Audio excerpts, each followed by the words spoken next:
They are farming business that personally I do believe I will never venture into in Kenya, simply because there is no money making. And in my little experience of over 7 years, it has shown me that this business is just a way of saving some money, but in real sense there is no profitability at all. And remember, as an economist, we usually say farming is a business. It's all about making some money, and if you're doing farming just for the sake or for keeping yourself busy, then you can do them. But if you are on it to make some profit, these 14 business, personally, with my 7 years of experience, I will never try them. Yes, and mind you, this business, they are very hyped. People will tell you how much they make, the figures, but in real sense, there is no profit at all. Hakuna, there is literally no profit. To begin with, my number one farming business that I will never start is dragon fruit farming. 1 year ago, I told farmers that dragon fruit farming is a loss-making venture, and you can find this video on this channel. And most of you came brazenly, you fought me, you said I'm not positive, but that's the whole essence. There is no profitability in dragon fruit farming. Reason number one, who buys dragon fruit? Only the rich in the society. 90% of people in Kenya, they really don't know what dragon fruit is, leave alone eating it. Actually, if you start hawking dragon fruit today, most people will ask you, how is it eaten? Simply because they've never seen it, neither tasted it. And for me, I don't do anything that I cannot sell to the mass market in the eventuality that my target market feels. That is usually my plan B. So if my plan A to sell maybe to the target that customer doesn't work, then I venture into plan B, and the plan B is to sell to the mass market. And actually, for those that are promoting dragon fruit farming, the aim is to sell the cuttings. I usually ask them, if dragon fruit farming is that profitable, why don't you expand your acreage and start making these big profits that you're telling farmers? But if you cannot expand this big your acreage to produce more, then there is no essence, because there is something that you're also not telling me.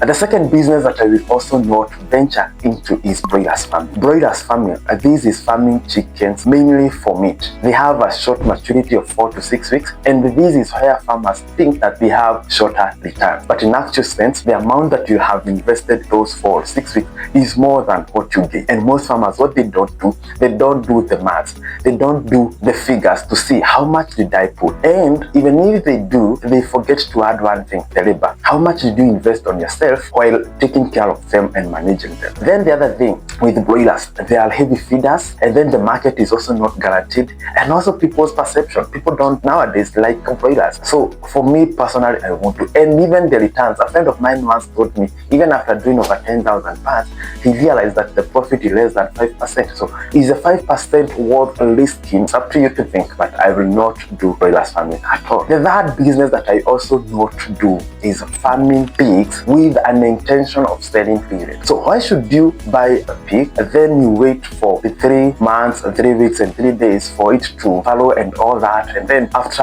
a month or 2 of nursing those piglets, you sell the piglets? It's a loss-making business. And I usually tell farmers, instead of that, I rather buy those piglets which are 3 months old, and then I lease them for 2 months, and then I sell them weighing 70 to 80 kgs. That one is more profitable, and then also the risk of feeding, the risk of diseases, the risk of them dying while young, that all is not there. So for me personally, that kind of business I will not do. I would rather buy 3 or 4 months old piglets, I raise them for an extra 3 months, and then I dispose them. That one will give me more profit, and also will eliminate me the hassle that comes with raising them for a day earlier. The other business that I will also not do is calf rearing. Calf rearing is a worst business. You invest a lot of money, and then also you buy a calf when it's young, maybe 3 or 4 months, and then you raise it for another almost 1 year before you serve it. For all those months, you've been pumping money to it, and even when it calves down, it doesn't return your whole investment once immediately. Instead of that, I would buy an in-calf cow, maybe 7 or 8 months in-calf, and then it comes, I feed it for 2 months, and then calves down and gives me milk.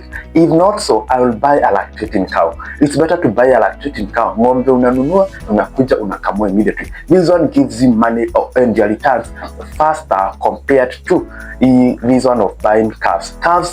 And then also remember, calves have this tendency of being very disturbing. They have a challenge of being served and conceiving, so it's a very, very big challenge, and that one I would personally not do it. The other business that I will not do personally is ornamental bird farming. Ornamental birds farming, for those who do it, they tell you there is a lot of money, but the question is, where is the market? Assuming you bought 100 of them today and you want to sell them tomorrow, how quick can you sell them? Who buys their product? So unless you have 100% direct to the market, which is completely guaranteed, you can do them. But if you don't, do the normal kienyeji. Okay, these kienyeji, you can, if you want some quick cash, you just go out and sell. Mayai, you will just take the eggs to the nearest shop. Maybe you're given the flour that you wanted, and life goes on. These ornamental birds, regardless how much hype they are not worth that much effort. It's a business that I will not do at all. The other business that I will not do, and this one I believe most farmers will disagree with me,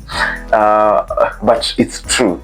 I will not do commercial kienyeji chicken farming with an intention of selling the egg. It's hard to sell kienyeji eggs. Those village eggs, as they are called, it's very, very hard. I won't do commercial kienyeji chickens purposely to sell their eggs. No, because it's hard. Imagine in a market flooded with these other eggs from the commercial layers, people nowadays, they would prefer one what is cheap, and then they also think of, well, it's giving me the same thing I want. An egg is just an egg. So they are still preferring the cheaper ones.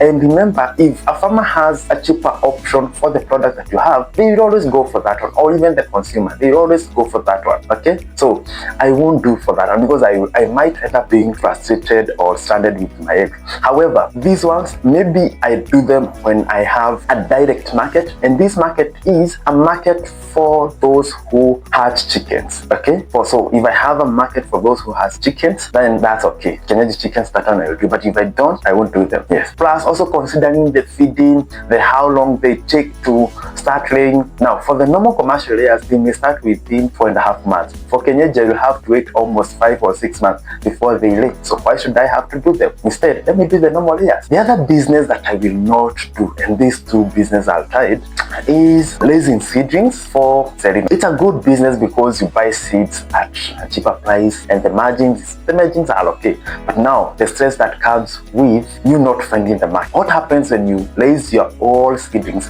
and then there is no market for your produce? And then you are, who am I going to sell it to? Who is it going to buy? And you end up very, very, very frustrated. This is a business that I personally not do.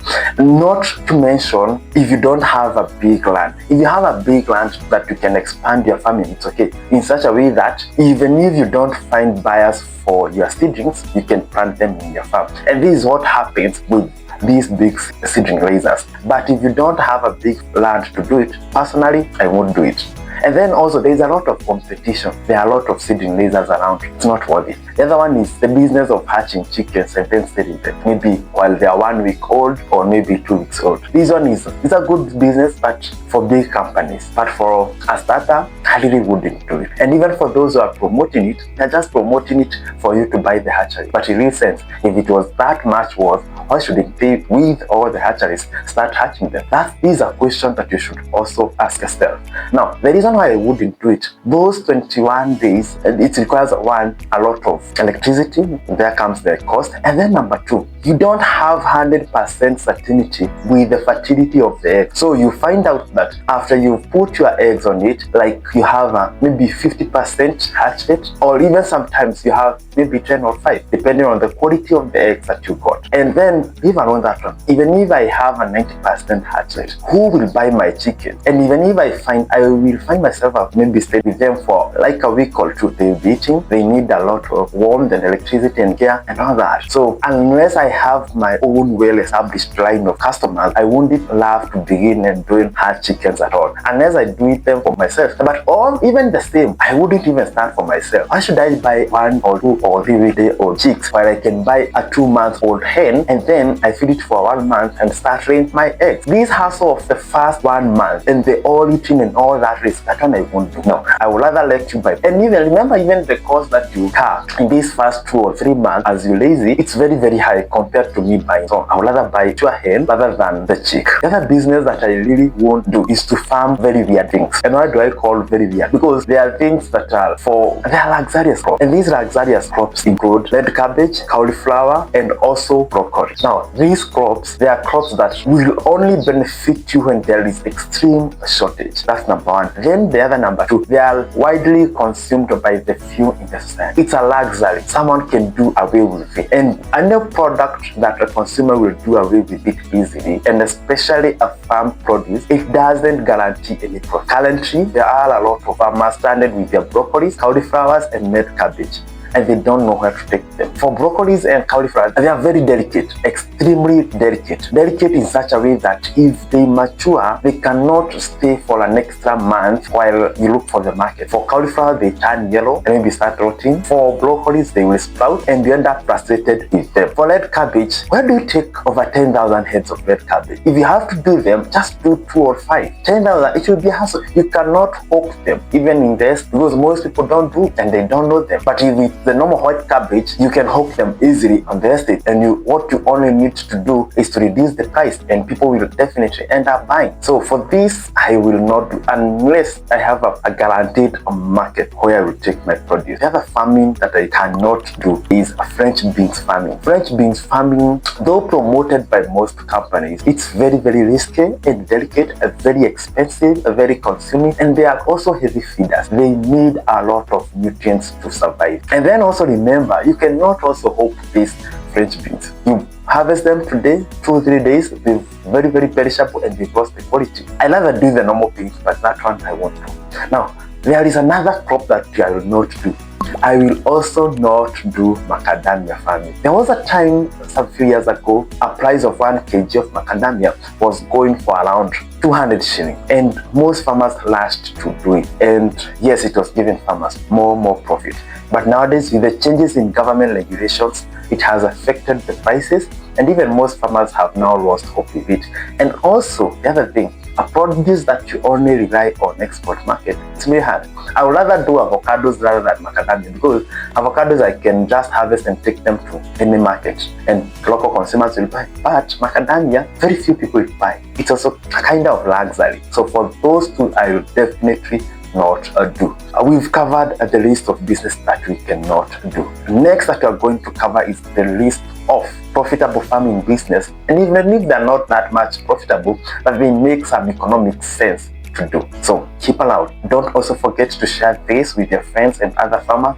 We usually say the aim of these videos is to empower you as a farmer and also help you make some wise decisions and avoid losses, and at least have some money in your pocket. We would also love to hear your feedback. Let us know what other crops you as a farmer, maybe you did and it frustrated you, that you'll never try again.